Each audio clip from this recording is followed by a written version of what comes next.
not going to have too much of a problem at all getting into the finals, obviously, from the position that they're holding on to. But let's see if or not they can show us a little bit more of that firepower, because what they have been doing a lot is just experimenting a few of their strategies as well as metas.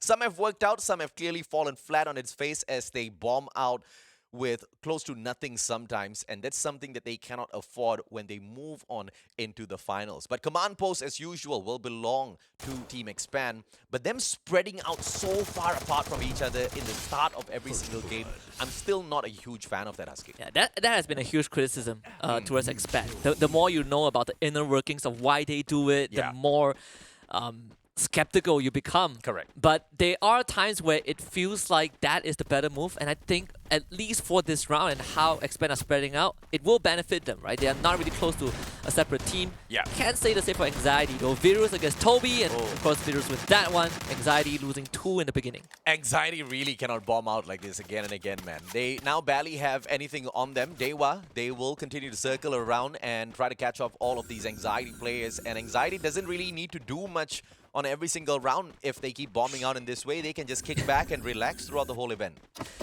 That took a quick turn. I thought we're supposed to see Anxiety shoot up. I'm hoping for that, bro. It's going to be tough, honestly. I think the entirety of the challenge group stage has not been kind. Anxiety has not really been able to kind of match up to a lot of these other teams in terms of just pure gunfire, right? Not even about macro. It's just when we come down to these mechanical showings, Anxiety has been outclassed at most of those aspects. But for VGM, they were able to pick up an easy knockdown onto Axis, and that should force Axis out of confinement. You know how excited I was for Raf 666 initially as he made his debut in Axis? And as quickly as he showed up and made such a huge impact, he has now just fallen off the face of the earth. Barely does anything out there on the battlefield. Oh, well. As I speak about him, the guy gets tanked with a couple of shots from the back, and Axis Esports out in the 12th spot. I have no idea exactly what went wrong in this whole mix, because when he first arrived, Axis was really popping off on the battlefield, and he was perhaps the core member that really made a lot of those plays possible. Yeah. But that just hasn't been the case recently. The craziest part was that it all happened within 1 year. Yeah. Start of the year, Axis was one of the kind of the dark horse contenders, right? Showed up in the finals, and suddenly you realize that, okay, we might need to keep an eye on this team. Yeah. And it would be a heartbreak if Axis doesn't make it. And it's a fat chance, right? They are in 11th place. But, you know, if you are in the shoe of Rav, you really would want to qualify for the finals, because that's back in Jakarta. That's where you know, home soil is for him. Yeah. But they got to kind of rack up the numbers a bit. It is a tall task. Minimum of what, 60 points? Actually, no, for them it's 80 points. Yeah. That's I mean, a lot. If I say that it's still possible for Anxiety, providing of course they do have multiple breakout rounds, it is going to be possible for Axis Esports as well, but not with that sort of a performance, right? And I think at this point of the competition, on day 5, if you're still having hot drop issues, you probably need to do a little bit more homework. I mean, it's best possible if you can avoid all of the initial engagements, but I guess it's just a little bit too much to ask for some of these teams. I remember there was an interview with Raph. I believe it was done in phase 1, you know, somewhere in close proximity to where we are now, where Raph did discuss they were struggling with call-outs, especially when he first joined. You know, the language barrier, and the difference in region. It is also a team that has been, you know, switching members out. You know, sometimes you trade Axac for Neptune and vice versa. And sometimes you have both of them in the same roster, but the results remain the same. Sometimes you do wonder, right? What is the core issue? What was the core obstacle that this team needs to tackle? I think you just answered your own question there. Really? The lack of communication seemed to have done them a lot of good. Raph was just going out there and doing his own thing. Sure. Now that he's working together with the squad, I don't know whoever who's calling the shots, whether or not he's doing a good job, but clearly something's wrong. Charge Buster Yan Bin manages to get one player from the side of Dewa, but Bams, as quickly as his partner went down, brings him right back into the fray, and Dewa gets to reposition, leaving Anxiety in the middle of all of this fight. So Flash is probably going to be picking off the player from the side of Anxiety before they make their way through to Dewa. Really bad news for Hawkeye, because he has not been able to revive anyone, and now he's literally caught in a battle zone. Gotta cross his fingers that he makes it out of this alive. Team Flash thus far, no casualties, not much worry, in fact. I would say that them and Dewa have an equally good start, but maybe Team Flash will pick up a free kill along the way with Hawkeye just literally right beside two of them. I think they're a bit more focused on Dewa, and I do not blame them. There's a revival point right there. Yep. I would be surprised if Hawkeye was able to sneak it away, but right now it's between Dewa and Flash, and Rain has sniped out Bayo. Oh, fantastic response coming through from Dewa. They're not really afraid to take on Team Flash. They just wanted to reposition, find a better spot for themselves before they take this fight. And I think that's brilliant, right, in terms of strategy. Don't take that fight out in the open. Make sure you have got a certain advantage first. Now they've got Team Flash flanked from both sides already. And this should be an advantage for Team Dewa. With one player down and out for the count already, Team Flash is in a lot of trouble. But I don't think Hawkeye's going to be chipping in anytime yet. He wants to run away. He wants to revive the rest of Team Anxiety. And hopefully that's going to be possible because that revival point is still active. Just so close yet so far for them. Bayo just got revived and he is running as far away as possible just to get some equipment online. I mean, we are seeing Dewa slowly pushing the envelope a bit, inching closer and closer to the members of Team Flash. Yanbin has expanded multiple glue walls just to keep himself alive, and now he is pinned behind a wall, and Dewa should be able to pick that one up as well.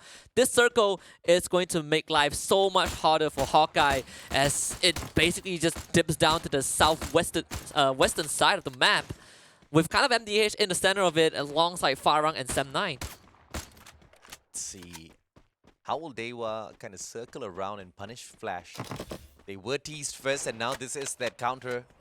This is them returning fire, but Flash is brilliant enough to reposition to avoid all of those engagements. Now they have got a defensive advantage with Dewa now on the approach, potentially exposing themselves as well, but it doesn't seem like Team Flash has found those positions to counterattack just yet. And I'm afraid this is going to get turned right on its head for Team Dewa. Yeah, that's a UAV as well. So Team Flash basically exposed out in the open. Yanbin has already made contact, and Dewa, they're just going to pincer him. Just a crunch from multiple members. Renz picks that one up. And Bayo, I don't think he has much to offer to the team because he just revived not long ago. So Team Flash are fighting at a massive disadvantage. They did tag Rain a bit, but the numbers just not in their favor. Shin gets one down. Bams is the one that goes down. Couple of glue walls to cut off line of sight, but unfortunately Shin has trapped himself in there. Renz will just try to finish the job, bringing his body to double up on this as well. It's a slow and painful death for Bloody. Yep, this is just a perfect play coming through from Team Dewa.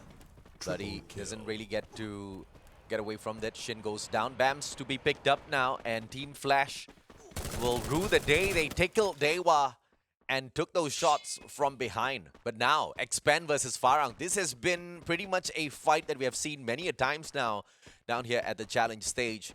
And Expand has got that bird's eye view. They have staken out the position of Team Farang, who want to hold on to this platform. Jembal backs away behind the container. Everybody avoiding all of that angles that Cobra can perhaps catch them off guard on. AC-80 in the hands of Cobra. He can do a lot of damage from here. He's being really patient about it, at least for now. I did see Spade's backside just sticking out a bit from behind the wall. But I think Expand probably going to take their time. There's a lot of other teams nearby. Yep. I'm slightly worried for Farang though, because I think Expand, they do have that tendency to go for the rush. And Jembao, he's already feeling it. Just those utilities being slowly dropped onto him. Smack dab in the next circle. Expand and Farang don't really need to reposition, Oh, here they go. don't really need to move anywhere, but Expand just wants to take the initiative to take the fight straight up to them. And look at who's moving up fourth. X-Roy, good glue wall, that'll just block the shots for the time being. He patches himself right back up. Grenade will try to take down the glue wall to no avail. And out of nowhere, they just fly on in.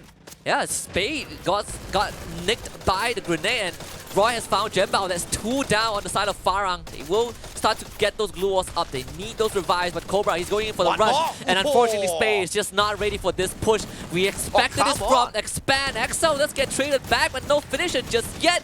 Farang somehow holding their ground. Too bad gets picked back up as well. Expand losing ground in this fight, and they were the ones who started the rush, and they were the ones who failed. Farang hold the fortress.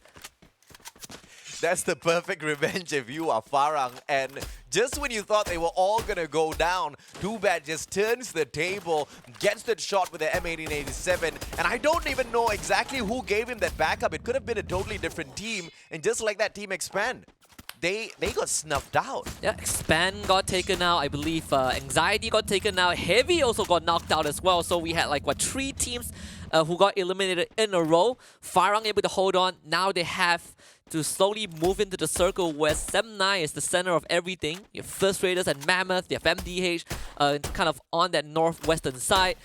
VGM is the one that's getting pressure, and I believe it's by First Raiders. Gaming. They don't really have a lot of defensive structures to play around with here except these containers. So those glue walls are going to be expanded for the time being. But they just have to be a little careful because the end game is soon approaching. You don't really want to be wasting all of those glue walls. And you know, when you've got an airdrop hovering about in the air like that, it's just so unfortunate, man. Yeah, they're going for the perhaps a long rotation. There's the vehicle, so it's taking this one time. more. Can't find it. There's no vision. Almost did though. Vehicles ablaze, both of them, so I guess that's a win for Darkol. We've seen some crazy vehicle snipes. You still can't get over the Buffalo one, but yeah, BAMS has been found by MDH. Nukes getting that easy snipe, and there's just no angle for Rain to play with. MDH just needs to be careful though. They are teasing Dewa, but they are wasting a lot of time. The circle's already moving.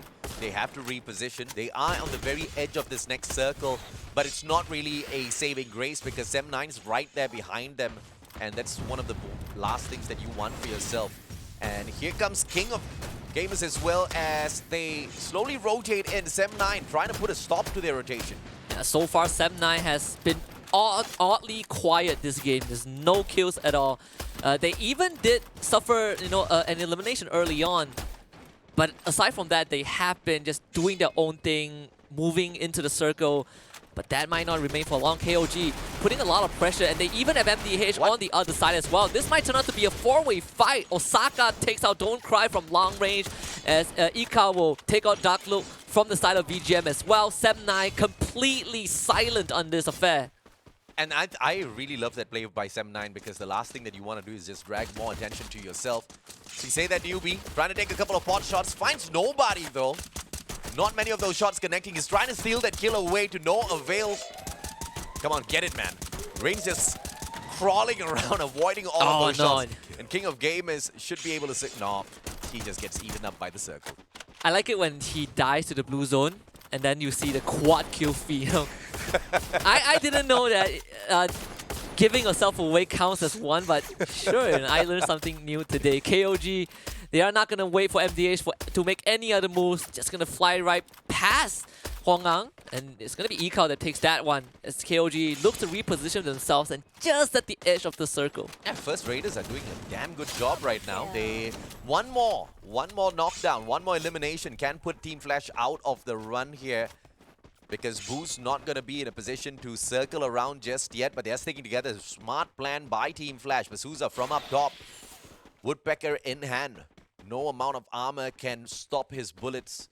But Team Flash very smartly dodges all of those engagements. And MDH, unfortunately, they bite the dust a little early. First Raiders now, they've got the advantage against King of Gamers. Shot after shot. Can they get any? King of Gamers dodging back and forth between those glue walls, keeping themselves safe. And who in the world? It's Flash from the back. And I cannot believe how much of damage they're doing here. And while that was happening, KOG just wiped out Sem9. Sem9 just could not get out of the building that they held so long for.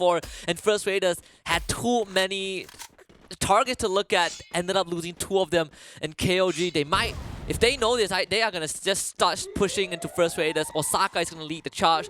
Farang, Too Bad, and Jembao the furthest away from this circle. But so far, First Raiders having an incredibly good spot on that high ground. Too Bad cannot go down now because the next circle is approaching Team Farang. So they are at an advantage here. They just need to survive. But the disadvantage is that's truly open grounds. No defensive structures to work around with. They have to depend on all of their glue walls. And there are just so many of those glue walls that you can expend early on in this matchup because you still have a little bit more time. 2 more minutes to survive here in this matchup. Team Flash did one heck of a good job earlier on with all of those backstabs. And now V-Gaming, they are not going to be able to survive for much longer as Jan Bin's Vector does them. Yeah, Flash still kicking. KOG, full squad left alive. First Raiders the same, but two of them just got revived, so they do not have anything much to work with. Yanbin still getting challenged, but at the end of the day, it is Flash that is still winning out for now. Bayo and Yanbin literally in the red. Bayo somehow 1 health, and he's literally still kicking. Kevin and Oscar though both go down as Too Bad slowly shoots them down 1 by 1, but that glue wall is gonna fall, and Too Bad left out in the open is KOG getting that win. Down to a 1 versus 1. It's gonna be between Bayo and Osaka. Osaka has the health and Osaka got it. King of Gamers getting the first booyah of the night. And it's pretty much a back-to-back booyah because this game that we are playing is a continuation from yesterday. So all in all, 3 of those booyah out of the potential 8 matches here. Let's see if King of Gamers can keep this up for themselves.